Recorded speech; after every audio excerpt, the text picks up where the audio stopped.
Alright, I got some motors here, but this is the one I'm focused on right now.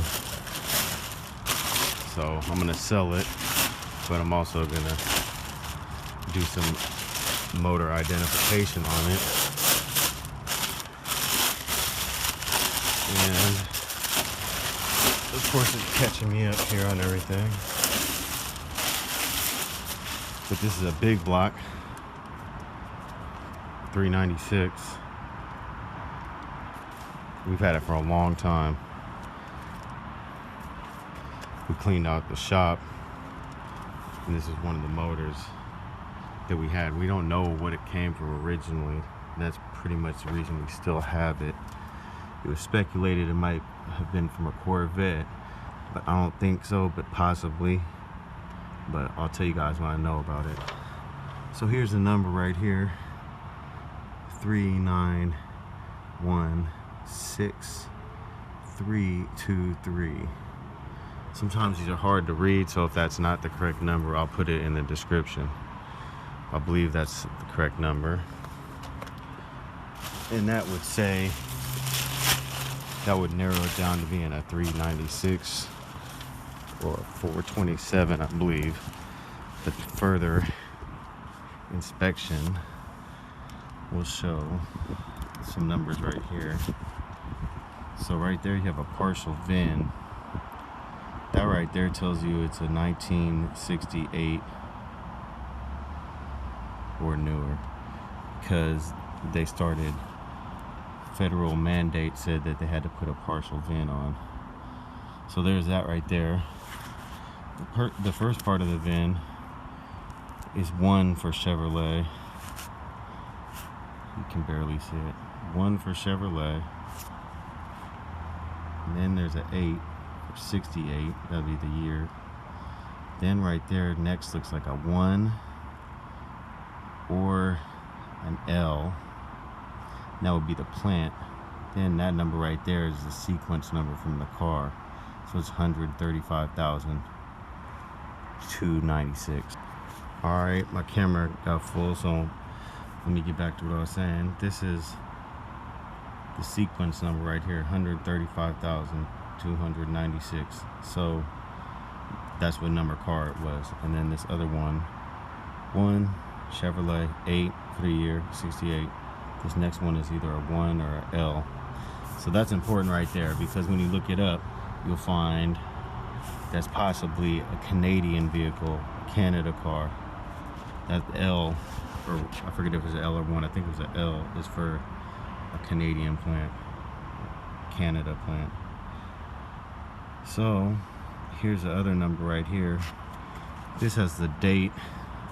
Right here it says the T is for Towanda, I think, or if I said that wrong, forgive me. That's the plant that the motor was cast at or something, built at something. Then you got the date right here. This is let's see, 12/20. Now it could get confusing right there because there's a 3R on there. That's the suffix code. So that's the plant. The T is where the motor came from. That's the date, 12/20. And so that would be 1967,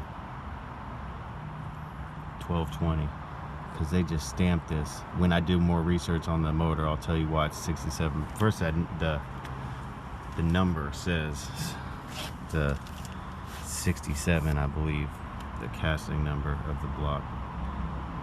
Alright, so it's 12/20, and I figured that out to be 1967, 12/20, so that it was made in 67.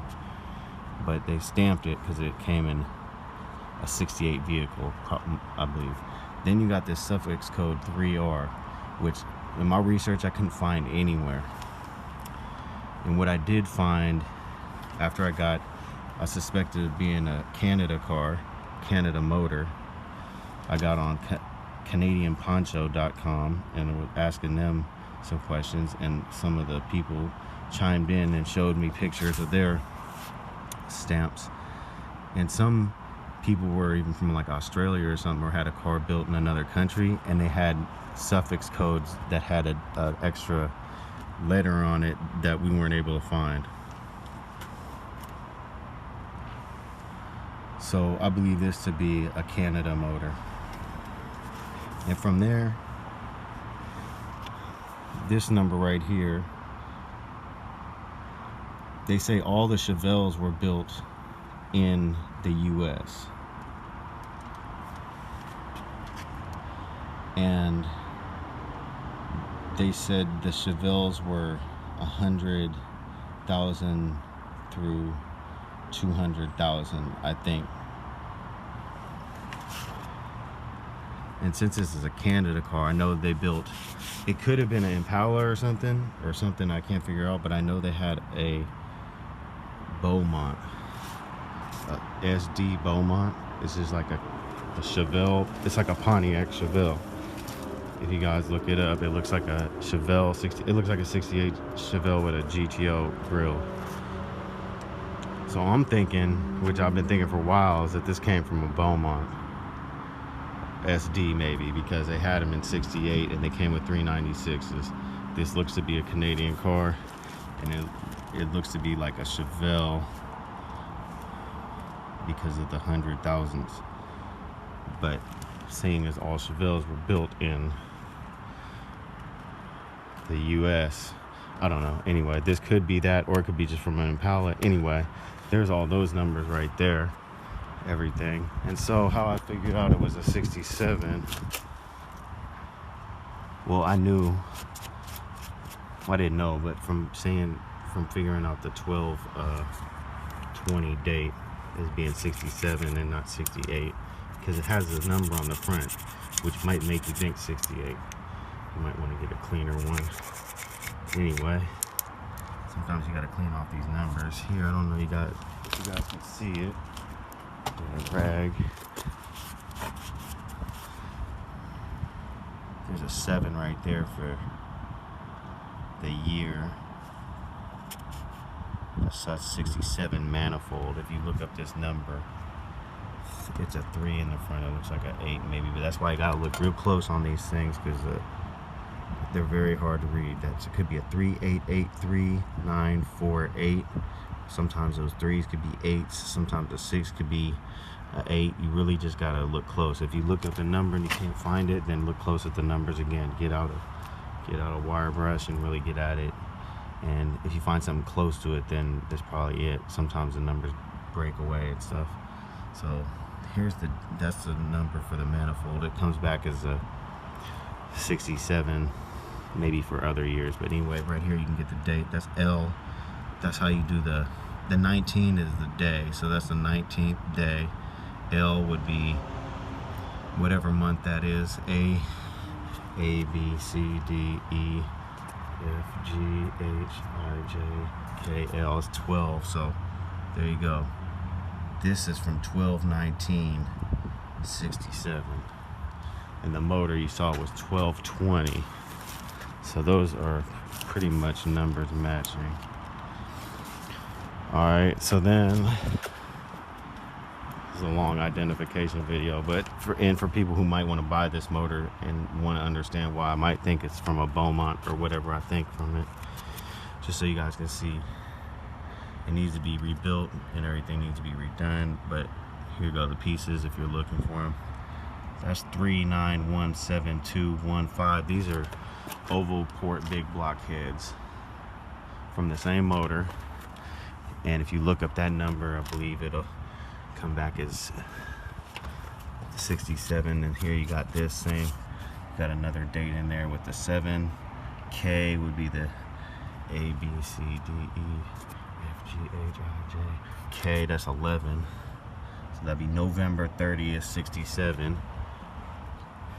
is where these came from. And then you got this one, it's a different one. Is a L, that's 12, so that's gonna be December 12th, 67. So there you can see those are matching the motor.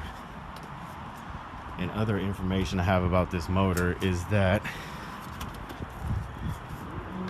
it looks like it was a stick. So another reason I thought maybe a Beaumont, but it could be like a full-size Impala or something. But it was a stick. We've had this motor since the 80s and it's just been in storage. And so that's that. We did have, at one point back in the day, I think my brother sold them back in the 80s at a swap meet. We had, this motor came with the recessed driver side valve cover, so that tells you it's either like a Corvette or a power brake car. And so here's the motor. You could probably clean it up in there and maybe get it to turn, but you know, it's I would say rebuild. You know, you want to machine that. A lot of the parts should be good still. So, and being a Canada car, because we had this motor since the 80s, and we picked it up from a friend of ours who had bought a house, and this was in their garage, and they didn't know anything about cars.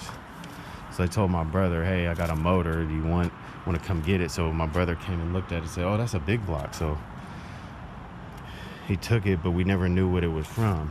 And that's an early time for a car like to be missing its motor already.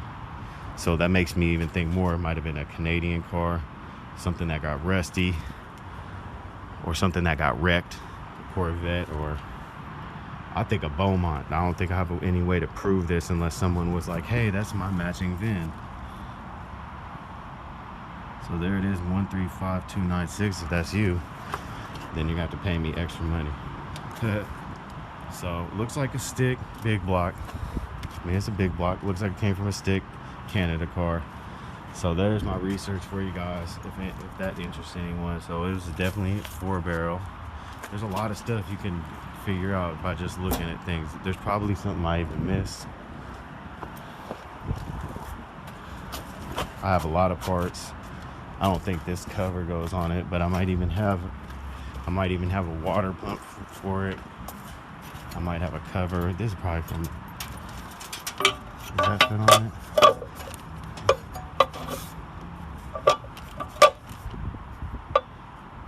So any parts I have for it, I'll throw in. We definitely don't have the valve covers. There's no carburetor. And I'll just have to keep looking. I think I might have a balancer. So there's all that. I wanted to get this on video just because I thought it would be interesting for YouTube, for people. There's some probably things I don't know about this motor. I'm still learning. A lot of this stuff I just learned this summer. So there it is. That's a old school Pennzoil. It's been on there since the 80s. And there's the pistons if you guys want to see. Probably could clean it. You could clean it up. You could. Maybe I will for fun. I might have a water pump for it too. I don't know if that would have any type of number on it, but if it did, it would probably be original. So that might, you know, I got some stuff here. So, but anyway, you guys, hello to everyone. If I didn't say, I didn't show myself yet. It's Mike. I'm out here. So there it is. Motor identification. This is 67. No, 68. But a lot of the parts have 67 dates, but it has it. All right. I knew I had the water pump. Does it have a date on it? It's got this pulley on there. Just for originality or what. It's got some type of marking on there. Probably an aftermarket. This probably is not original. It could be though. Okay. Anyway, the more parts the better. So there's that, There's that.